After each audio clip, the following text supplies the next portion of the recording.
Okay, so I've been wanting to make a video about Tarheel Challenge Academy since I've been there, because there's just so much to it. And I remember when I first figured out that I had to go, I was like looking on YouTube and I was like, why is nobody telling their experience about it? I don't know why nobody ever did that. So that's what I want to do for somebody who is like looking on YouTube and they're like, oh, I gotta go to the school. Like, I want to share my experience. So before I say anything at all, I am specifically only stating like my personal experience and my opinions, and if anything I say is like inaccurate or like not 100% true, it's not intentional. It's not like me trying to like diss the school or anything like that. It's just, I don't want to put out information and then the school's actually like, wait a minute, that's not 100% accurate. So just know that I'm not intentionally putting out misinformation. Okay. Also, I will not be using any names because, obviously I'm making this video on my own free will and nobody else has consented to being mentioned in this or anything like that. So I may use like code names maybe or something like that, but I'm not going to use any names of the staff or any of the other cadets there or anything like that. Just my own personal experience. Okay, so to get started, the reason that I went to this school was because I was court ordered to be placed outside of the home. So it doesn't necessarily mean like I was court ordered to go to this school. It was just kind of like I needed to be placed outside of my house. Basically, they said you can either go to a group home or you can go live with your dad, because my parents are separated, or you can go to this military school. So I chose the military school. It was really hard, but I was like, what's my best case scenario? So that's what I decided. Okay, so obviously I was very stubborn about it. I did not want to go to the school. It took a lot of like self-convincing. Like I had to tell myself like, okay, just do it, just get through it. So basically, when you first get there, it's the acclimation phase. So the whole program is 5 months long. So for me, I was there from July 10th to December 10th. So exactly 5 months long, or the way they break it down is 22 weeks. So the acclimation phase is the first 4 weeks of being there. So basically they want to kind of like, you're considered a candidate and not a cadet, because a lot of people end up going home in the first 4 weeks, and a lot of people even leave like the first day, the first week. Like it's basically they don't want to get started with the whole program until they know, okay, do you actually want to be here, are you committed to this? So basically what they do is they get you used to the routine. They give you your uniforms, they give you kind of a breakdown of all the rules, they show you how to do everything, how to make your bed, they like get you used to the schedule, like the things you have to do every day. And yeah, so as far as the rules, I may miss a lot of rules because there's so many rules, but I'm just gonna break down like what I consider the most important rules. So for one, you can't bring your phone, no laptop, no nothing. You can't have any kind of technology. Like the only piece of technology you can have is like a watch, a digital watch. Like that's it. So that is definitely an adjustment, especially for people our age, like that's hard, but it's really not that bad. Like it's not that bad. As far as like contacting people, they will let you have a phone call once a week, usually on Sundays, I believe, but they, it's subject to change. But they'll let you have a phone call once a week, and you can actually, like, if you're good and you do good, then they can give you extra minutes. So, like, normally you start off with 5 minutes, but let's say, like, that week, you were very helpful, very positive, motivated, whatever. They could give you extra time, so you can get, like, 10 minutes, 15 minutes, whatever.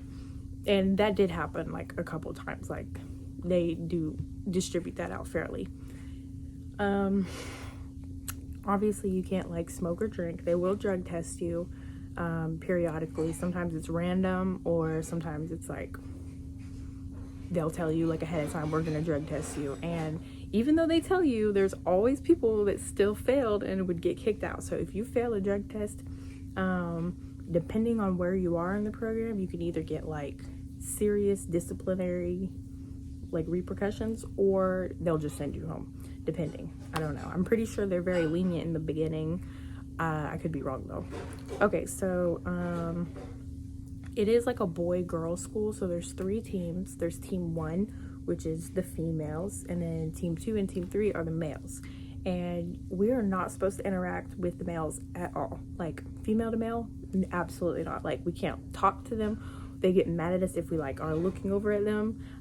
We can't write notes to them. We can't communicate with them. Like really nothing. But there are certain situations where like it's allowed. So there's certain for example, like the leadership positions, if you get into like a higher rank and you have to work with other cadets that are in that same higher rank as you, then you can interact with them. And then there's also like the student council, which is basically, they call it the cadet advisory board, which is basically student council. There is like female to male interaction there, but it's like no touching, no nothing. Like you could talk to each other, and it has to be, obviously strictly about student council stuff. So you really do not go there to get a boyfriend or a girlfriend. It's like they really like cut down on that. Like they're not playing. They do not want you to be in any kind of relationship while you're at this school. So they have a lot of different rules. So fighting, honestly, like genuinely was a big problem for me personally. Like I didn't get in any fights, but just it was really stressful to be around all the fights all the time, because it's like, it's the barracks, which is where we live on a day-to-day basis, is just one big room with a bunch of bunk beds and a bunch of lockers, and there's not really that much room. It's basically like a long walkway and then bunk beds on both sides of the walkway. So when you live with, like, we started off with 30 people and we graduated with 17, okay? So imagine in the beginning, 30 females all around the same age, all there for the same reasons, like acting up, drugs, smoking, doing whatever, running around in the streets, like stuff like that, all condensed in the same spot, okay? So obviously, like, it's bound to have some kind of conflict, right?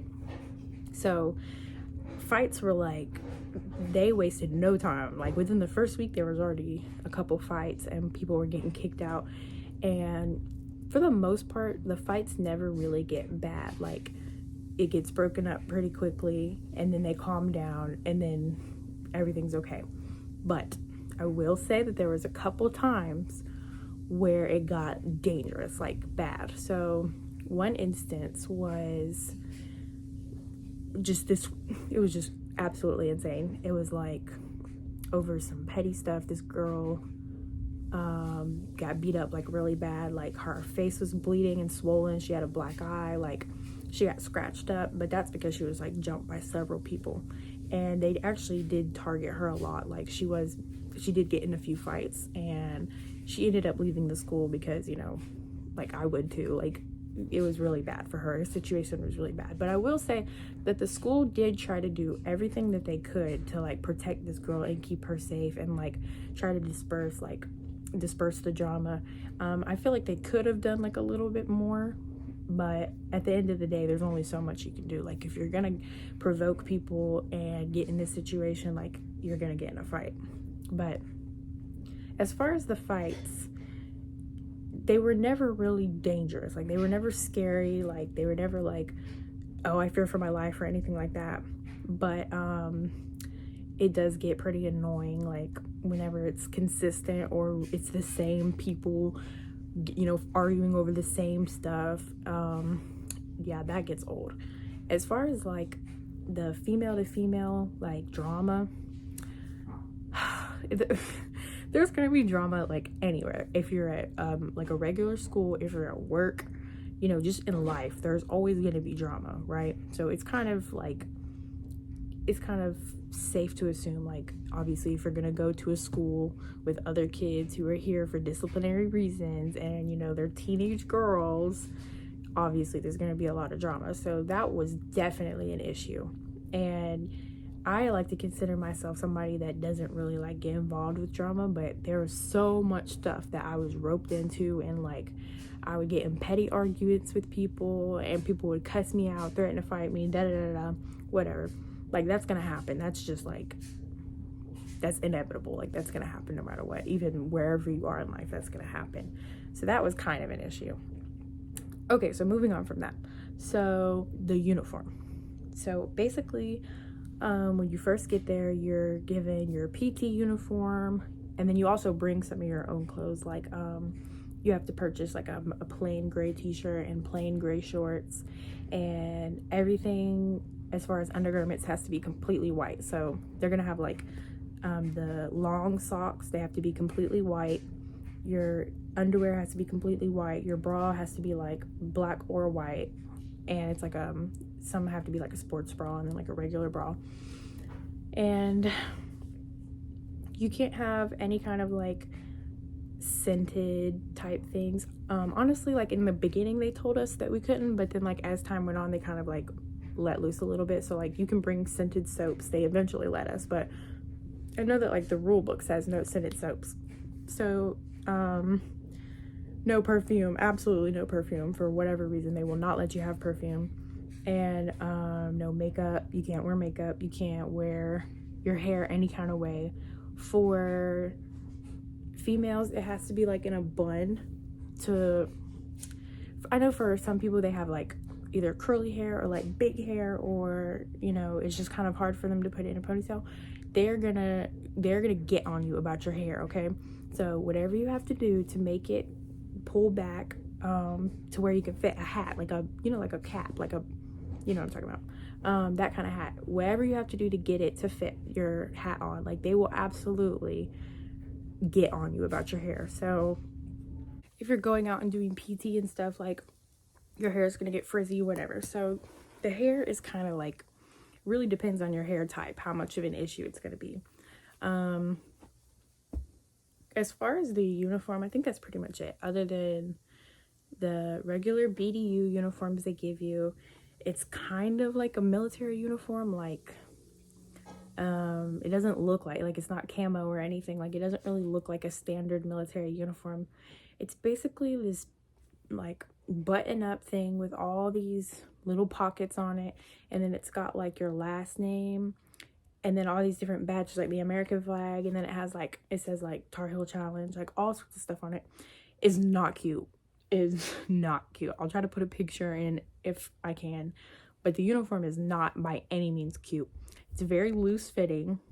They don't want you to have any type of tight clothes like at all. So the uniform is obviously like, it's not new, it's reused.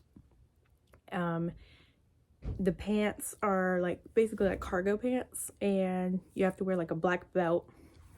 And then the boots are new. They don't reuse the boots. So you do get a set of brand new boots, and they're like black combat boots basically. And you have to, you know, tuck your uniform into the boots, tie them up, tuck your shoelaces in, and yeah, it's kind of like a pain. Okay, so I don't know why, but for some reason everybody wants to know about the food, so I'll touch on that a little bit, but I won't spend too much time talking about it. So basically we eat 3 times a day, obviously, breakfast, lunch, dinner, and we eat at around like 7 in the morning for breakfast, and then around 12 in the afternoon for lunch, and then 5 or 6 for dinner. Now it always changes up because it's like the girls have to eat and the boys have to eat, so we kind of like take turns like rotating who eats first, who eats second, like da da da da. So those are just like just to give you kind of a reference. So breakfast is always very light for whatever reason. I think it's because we have to do PT, so they don't want you to like throw up or whatever. So breakfast is never like a big like pancakes and bacon and eggs and all that stuff. It's never like that. It's very small, maybe like 2 or 3 things and a milk. So it's not like scrumptious or anything. Like it's not delicious. It's like just basics. Like they'll give you like toast and oatmeal, or like maybe like an omelet and like some kind of fruit or something like that. Like they really don't do much for breakfast. Then for lunch, since it's a school, they still have to follow by like the, like the whole food groups thing. So like you gotta have like a dairy product, vegetable, fruit, whatever, like the whole thing. So they try to keep it really healthy, honestly. Yeah, that isn't like, the food can be good, like I'm not gonna lie, like the food can be good, but for the most part, just imagine like basic school food, but maybe like a little bit better. Now dinner, that's where it gets good. So dinner, for whatever reason, they don't have to follow the like food group standards or whatever. So for dinner, they can really, like, the people in the kitchen can do whatever they want, and they would make some really good food sometimes. Like, oh my gosh, they would go all out, especially on like Thanksgiving and stuff like that. Like they can really make some good food for dinner. So everybody usually look forward to dinner time. Like that was like the best part of the day. So they do give you desserts too sometimes. They try not to let you have too much sugar because it's just like basically a part of the diet there. Like no sodas. You don't really get snacks that much until school starts, so you do get a snack. But basically, like, your sugar intake is very low. You do not eat that much sugar. Okay, so now I'm going to talk about basically that everyday routine. So what you do from the time you wake up to the time you go to sleep. So we wake up at about 5 in the morning. The latest you can get up is about 5:30. So it's like if you're really just dragging that day and you don't want to get up at 5, then you can wait till about 5:30. So you got to get up. The first thing you got to do is like make your bed, get your stuff ready, get your uniform ready, brush your hair, brush your teeth, get dressed, whatever. First thing you'll do is get dressed for PT. So you're gonna have to change twice because the PT uniform and the regular like BDU uniform, those are different. So that's what you're gonna do first, is you're gonna go put on your PT uniform, and everybody has to be online, which means like basically standing at parade rest, which that's a military term. It's basically like standing with your hands behind your back, like very still, very straight, like, you know what I mean, not moving around and stuff. So you have to be standing online at a specific time. Everybody has to be online, which that can be a pain because there's always those people that like think that they don't have to do it, like whatever, da da da da. So basically you get online and then they make sure that everybody's there. So they'll have you like count off. So let's say there's like 20 girls, they'll make sure that there's 20 girls in the barracks, right? So then they'll basically give you a rundown of your day, like, oh, this is what to expect today, this is what the plans are, da da da da da. Then you can get offline, carry on. They'll tell you carry on, you can go about what you were doing. So then at 6 o'clock, we have to go outside for flag formation. So it's all 3 teams, so the boys and the girls have to go outside and we have to salute to the flag. And they'll also give you a rundown, but that's for like the whole academy. So they'll tell you like, oh, this is what you have to do today, da da da da. So that's kind of different. But anyways, then you're dismissed and you can go over back to your barracks, but still outside, and do PT. So the PT is not hard. It's not hard at all. Some people made such a big deal about the PT, but it's really not that hard. Like if you just get it done, it's not that bad. Like it might be, you might not be used to it, but it, like after a few weeks or whatever, it is really just light work. Like if you just get it done, like you never spend more than an hour doing PT. And even saying that is like a lot. Like we usually at most would spend about 30 minutes doing PT total. So the way that they do it is they have like you do one thing on Monday and then you do something different on Tuesday, and then on Wednesday you do the same thing that you did on Monday, and then on Thursday you do the same thing that you did on Tuesday. So it like switches back and forth. So anyways, basically you either have a run day or you just have like an exercise day. They call it muscle failure. So it's like on a run day you do like some stretches, like light exercises, and then you go run. And the run probably takes like 15-20 minutes, normally around that amount. Sometimes if it's like kind of cold outside, they'll do like a quick run, and other than that it should take about 15-20 minutes. And then on the exercise days, it's like full on exercising. Like they'll have you do lots of like upper body stuff, then like squats, all sorts of stuff. and that can get a little bit intense, like as far as like, oh, my arms hurt, you know what I mean? But it's nothing that's gonna like have you like wheezing and falling on the ground. Like, it's really not that deep. It's not that bad. So yeah, once you're done with PT, then you go eat breakfast afterwards. And then once you get back from breakfast, you can come back into the barracks and switch over into your BDU uniform. Now, school usually starts after the acclimation phase. So about a month into the program is when the school starts. So for the first month, it's kind of boring. Like, they're just kind of trying to teach you the rules and like show you around basically. And then once you start school, things start to get more like busy, you know? So with the school, everybody has to take the same classes. It doesn't matter how many credits you have. It doesn't matter like if you're a freshman or a senior, or if you dropped out, whatever. We all take the same classes, because that is not really, it doesn't really tie into like you getting your diploma or you getting your GED. It's just kind of like everybody has to take the classes. So you have like the basic classes. So you have an English class, a science class, a social studies class, a math class, and then there's a life skills and computer class. So everybody has to take all 6 of those classes. Like, nobody's exempt. Everybody has to do it. And they're all, in my opinion, very easy. They barely assign homework. It's all like basic stuff. Like, they're not gonna go into like deep like calculus and stuff. Like, it's just really basic. Like, they just kind of want to make sure you have a basic understanding of what will be on the like GED test, or how to help you get your diploma. So basically, they're just trying to help you out to get your GED or diploma. So some people are like, oh, it's stupid, like these classes don't mean anything. Like, no, they really do help you out. It's basically, I view it as basically tutoring to help you get your GED or diploma. So I think it's like best to go in with a positive attitude and just be like, let me get through this class with good grades.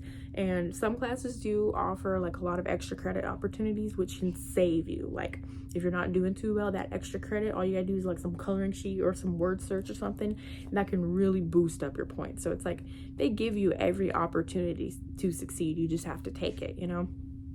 So as far as school, so there's the GED program, and then there's the high school diploma program, or HSD. So if you hear me say HSD, that's referring to high school diploma. So not everybody is put into the high school diploma program. That is actually based on your credits. So the more credits you have, like previous to coming to TCA, the more likely you are to get into the high school diploma program. So they basically pick, I'm not sure exactly how many people they pick, but for us, I think it was about 12 people total that were selected for the high school diploma program. And I was one of them. I was in the high school diploma program. It's through Penn Foster, which is like an online thing. And I know that normally, like outside of TCA, I think it costs like thousands of dollars for this program. It could be hundreds, I don't know, but I know that it's very expensive.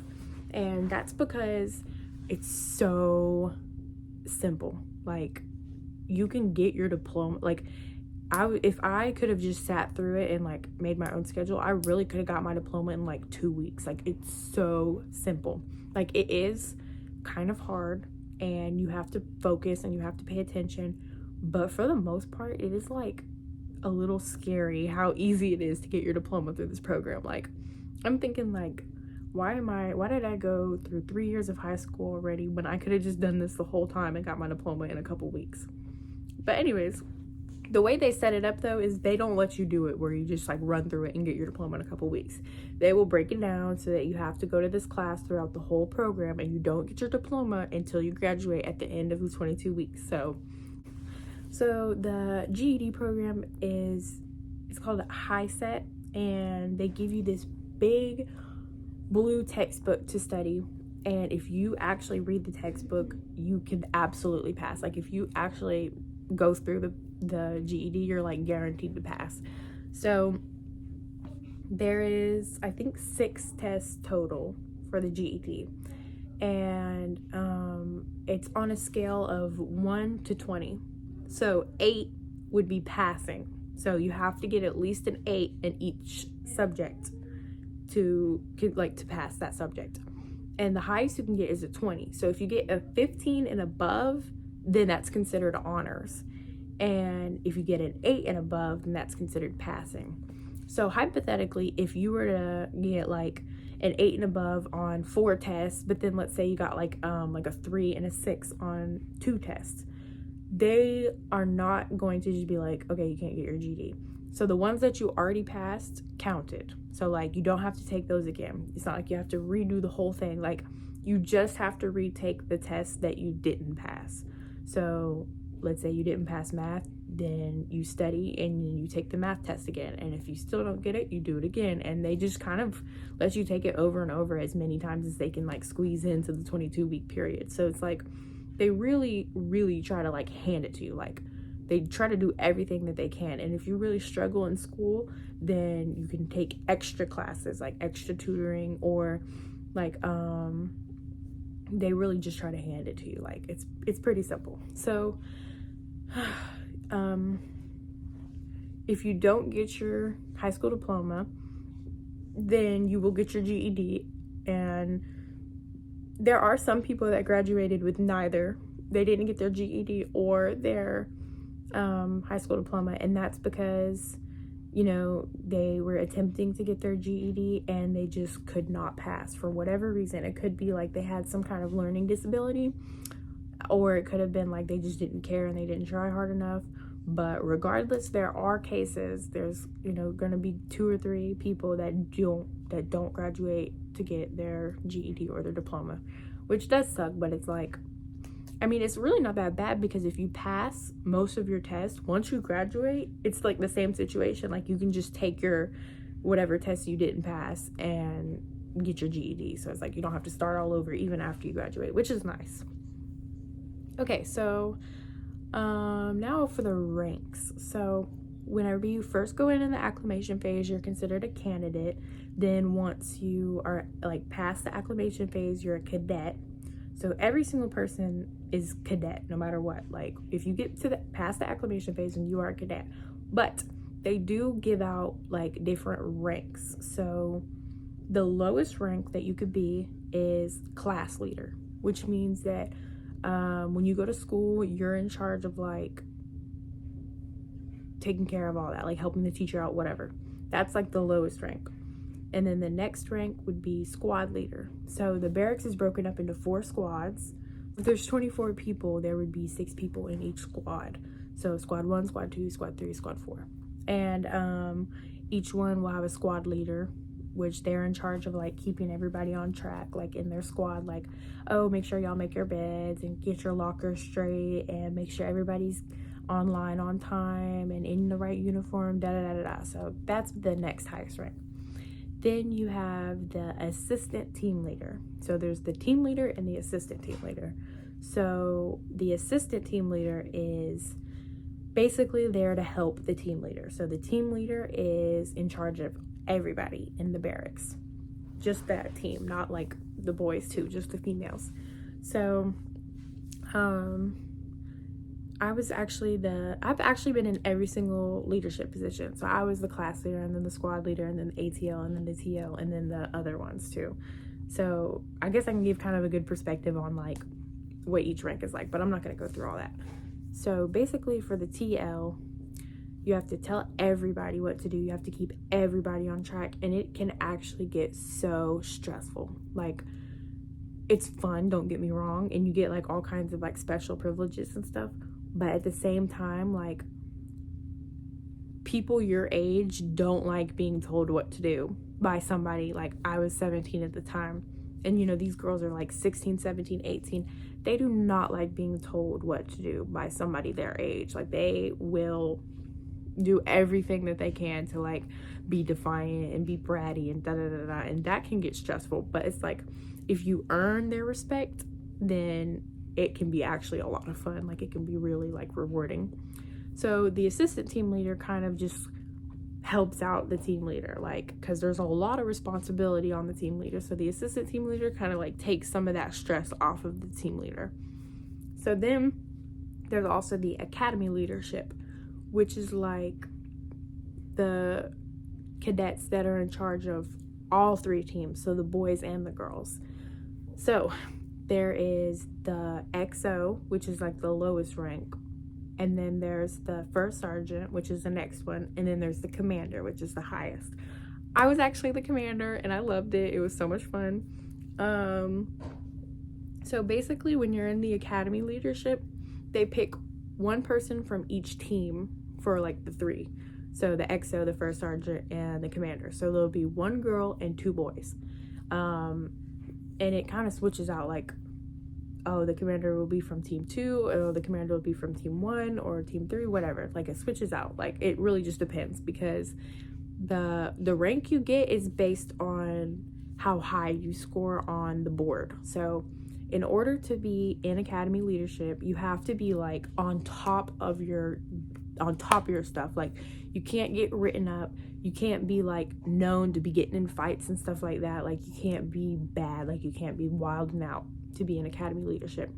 And you have to study, like you have to know all of the rules of the school, all of their like policies, all of their like sayings, all sorts of stuff, like things that you wouldn't even think about, you have to know.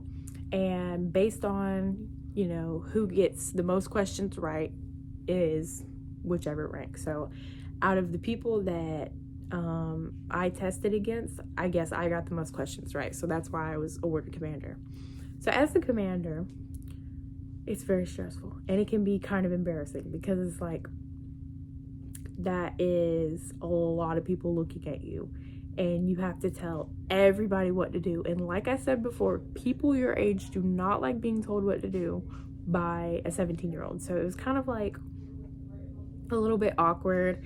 And there was times where it's like, I did get my feelings hurt, because like people would laugh at me when I was up like giving orders, or like they would say like, you know, nobody takes you seriously, or like you know, you could just hear people like whispering and like giggling and stuff, and it's just like, whew, that can get really like discouraging. So it's not for like the weak-hearted. Like, it can really kill your self-esteem. But regardless, I still love doing it. Like, it was so much fun, and I had like a lot more freedom, and it was like actually a lot of fun. Okay, so moving on from the ranks. The main form of communication at the school is letter writing. So that is one thing. Like, I wrote my family so many letters. Like, I probably wrote close to like maybe 100 or 200 letters, like a lot of letters. Like, I was sending a letter pretty much every day, and if not every other day, like, because it's just, there was so much going on and I had so much to say. And it's like, when you don't have social media or like any kind of contact with the outside world, like, those letters can get pretty consuming. And it's like, I would write like a whole long letter, like front to back, sometimes like 3 pages. Like, I had a lot to say. And I definitely do encourage, if you're going to the school, definitely write letters, because that contact, like getting letters in the mail, like when you receive them back, it's such like a warm feeling. Like, it's like you feel so supported. And it's like, a lot of people, I remember the first time that they had letters come in, so many people cried. Like, so many people were just like sobbing, and I was like, oh my god, you guys are crazy. But it's just like, it really is, it's like so sweet to be able to communicate like that. And they can also send you, like, your family can send you packages. Like, obviously, if there's some kind of contraband in there, they're gonna take it away. Like, they make you open up the package right in front of them. But your family can send you stuff. Like, let's say they live kind of far away and they can't come and like drop stuff off for you, they can mail you stuff like shampoo, conditioner, tampons, whatever you need, they can mail it to you. So that was definitely a lot of fun, like getting packages and stuff, especially when it was my birthday, like sending in all this stuff for me. It was so cute. Okay, so with the letters, there's also like letters within the school. So the girls try to write the boys and the boys try to write the girls, and almost everybody got caught, because it's just not worth it. Don't do it. Like, if you're watching this right now, do not write letters. Like, they will embarrass you. They will literally take your letter in front of the whole school, in front of all 3 teams, and read it out. And thank God that never happened to me, because I definitely wrote letters. But oh my God, like the secondhand embarrassment that I got, I was like, I cannot believe that he's really reading this out loud right now. Like, they do not care, and you get in so much trouble if you write letters to them. And plus, the boys, at least the boys that were there when I was there, they were like very vulgar and very like they would whistle at me, they would bark at me, there was always like catcalling me, like saying all sorts of stuff, trying to write me letters, trying to do all sorts of stuff. And it's just like, they were pretty thirsty. So it's like, that's not really the type of people you want to be with anyway, because honestly, like, I can genuinely say that they're just bored. Like, they really are just so bored and they don't know what to do. So they will write you letters because they don't know what to do with themselves. So I would just not partake in that. Like, it's just not worth it. Like, we had people at one point like putting letters in bushes. We had people like hiding the letters in the classrooms. We had people writing on the walls. We had people doing all sorts of crazy stuff, like leaving them beside the trash cans, like, and every single time. You know, you may get away with it like once or twice, but it's like once you keep doing it, you will absolutely get caught. Like, absolutely get caught. Like, no doubt about it. Everybody that thought they were slick got caught. Like, and it's embarrassing. Like, it's so humiliating. Okay, so now to talk about the counselors. So one of the problems that I had at TCA was that, like, when I was having issues, it was really, really hard to get somebody to talk to. Like, the cadre, which is the staff there, basically, they are so busy. They don't have time to, like, pull you aside to, like, a private space and talk to you about your problems. Like, you know what I mean? Like, they have so much stuff to do, so much going on. And they're also, like, they're not counselors. That's just not their job. So they do have 2 counselors at the school, male and a female, and they are absolutely amazing. I love the counselors.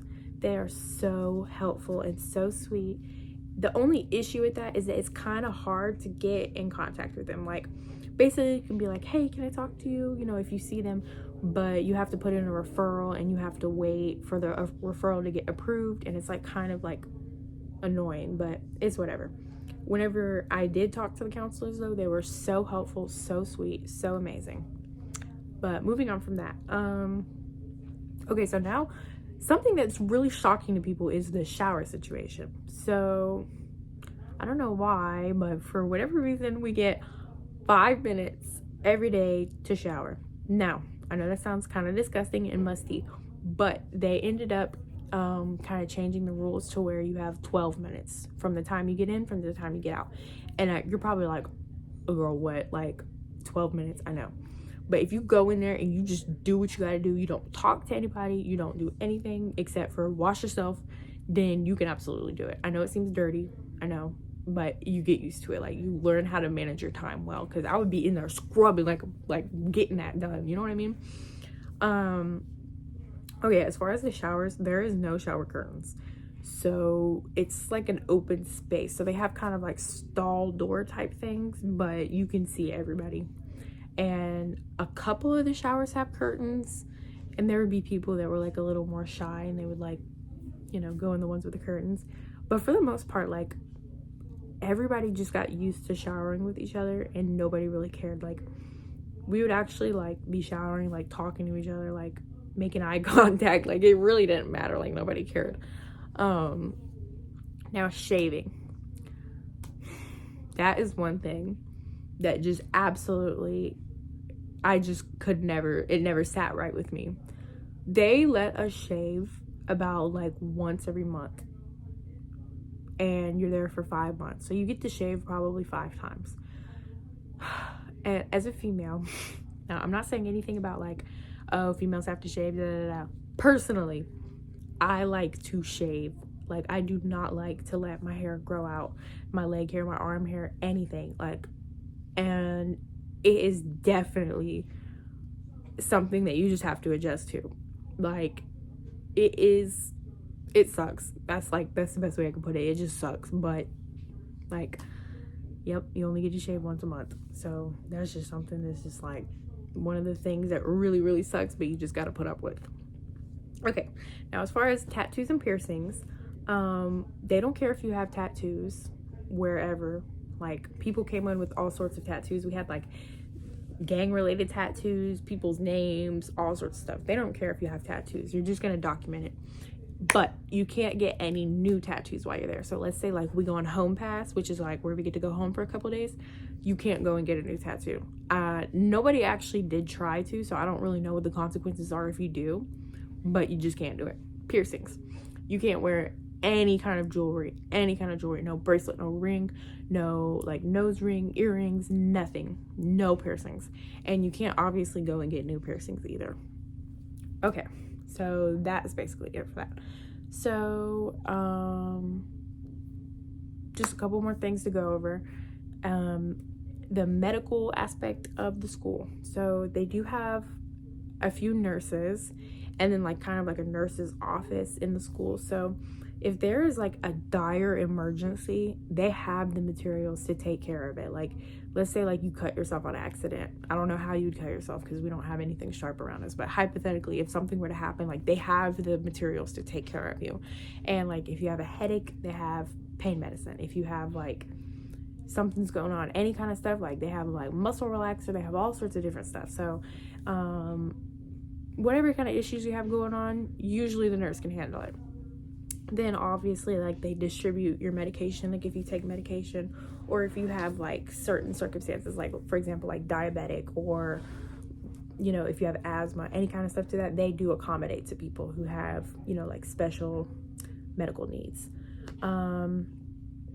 And then obviously in like a very very bad situation where you have to go to the ER, they will take you to the ER. So I actually did have to go to the ER once because there was there was like a really bad fight, and I was in the way and I got my head slammed into the wall and I started throwing up, and it was just so bad. It hurt so bad, so I had to go to the ER. So it actually is crazy because they don't let you contact your parents even when you're in the ER. My mom couldn't come see me. My mom couldn't do anything. Like they didn't let me talk to her until I had already like returned to the school, and they weren't actually even gonna let me talk to her. But my mom like was like calling the school like, what the heck, like my daughter's in the ER and y'all are not gonna let me talk to her, da da da. Like she had a fight for the right to talk to me, and it was like actually very crazy. But yeah, so if there is an emergency, they will handle it, like no problem. Okay, so the last thing we're gonna talk about is like the home passes and the home visits. So pretty much every month you get to see your family or you get to go home. So the first two are like called family day. So it's basically you get to go out for a few hours. So you don't get to like sleep home, you know, you don't get to stay home. You just get to see them for a few hours and then you have to come back. So you get to do that twice, and they're about a month apart from each other. But then the third time is a home pass. So you get to go home for 3 days, basically. Well, it's like kind of 3 days. Like you leave and then you stay the night and then you come back the next day. So it's kind of like 3 days. Like the day that you get there, and then the day that the next day, and then you come back the next day. I don't know how to explain it, but basically you get 3 days. And then there's like a 5-day home pass, and in my case it was during Thanksgiving because like they have different classes. So they have like the January to like June, like January to June I think, and then they have the July to December class. So mine was July to December. So my last home pass was around Thanksgiving. So I got to go home for 5 days, and it was really fun, whatever. But they still drug test you when you get back. Obviously like you're home, so you can do what you want. Like you can shave, you can get on your phone, do whatever, da da da. But you have to come back on time, or you'll obviously just get kicked out of the school. Yeah, a lot of people do get kicked out. That's one thing, is that like they will try to give you every chance in the world to improve and do better, but they will absolutely kick you out. They don't care if you've made it like one day before graduation. Like if you're acting up, they will kick you out. Like they don't care how far you have come. They don't care how much you cry and beg. Like they will absolutely kick you out for, like, I mean, you kind of have to deserve it to get kicked out. Like they don't just kick you out for no reason. Like they'll give you warning after warning after warning, like you're gonna get kicked out. And if you get kicked out, then that's just that. Like it doesn't matter if you were in the HSD program, it doesn't matter if you know, whatever you were doing, it doesn't matter what rank you were. If you get kicked out, you don't get your diploma, you don't get your GED, you don't get none of that. Like you just go home with nothing. Like, you don't graduate, nothing. Okay, so graduation, oh my God, that's all anybody ever talked about. The whole 5 months, everybody just talked about when we graduate this, when we graduate that, da da da da da, December 10th this, December 10th that. And then it finally came, and it was just so unbelievable. Like, graduation was just like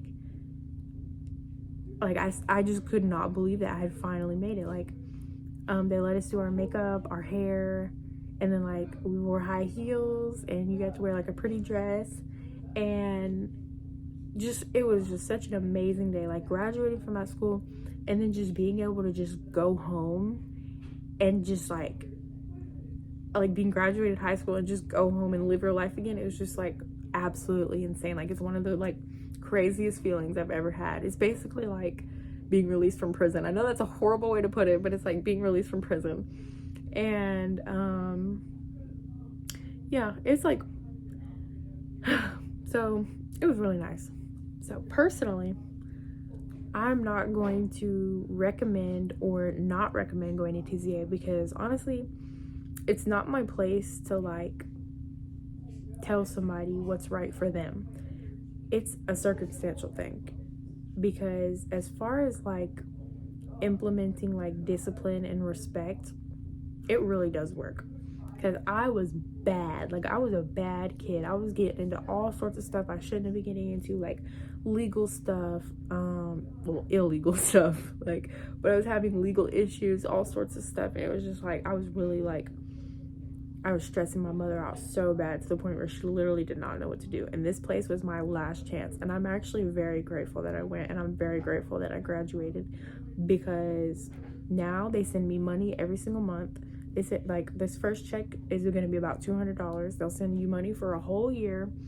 And if you want, they can like hook you up with jobs. They can help you with college. They can help you pay for stuff. Like, they really set you up for success. They hand you everything that you need. You just have to be willing to work hard to get it.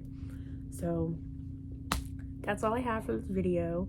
I'm so happy to share my experience, and I hope that this video will hopefully help somebody else like that has to go and, you know, go through all the same stuff as me. I hope that now, after watching this video, you have a better understanding of what it's like and what you have to go through, and I wish you the best of luck.